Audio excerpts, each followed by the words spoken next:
पुण्यातील कल्याणी नगरमध्ये पोर्शे गाडीनं दोघांना चिरडल्याची धक्कादायक घटना घडली। भरधाव वेगानं आलेल्या आलिशान कारनं दुचाकीला धडक दिली। यातच दुचाकीवरील दोघांचाही मृत्यू झालाय। अश्विनी कोस्टा या तरुणीचा घटनास्थळी तर अनिस अवधिया या तरुणाचा रुग्णालयात उपचारादरम्यान मृत्यू झाला।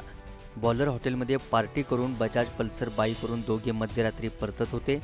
कल्याणी नगरमधील लँडमार्क सोसायटीजवळ आले असता पोर्शे कारने पाठीमागून जोरात धडक दिल्यानं ही दुर्घटना घडली।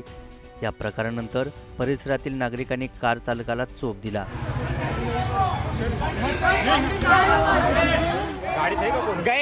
गाडी छोड़। अनिस आणि अश्विनीचा मित्र अकीब रमजान मुल्लानी दिलेल्या तक्रारीनंतर कार चालकाविरोधात येरवडा पोलीस ठाण्यात गुन्हा दाखल करण्यात आलाय।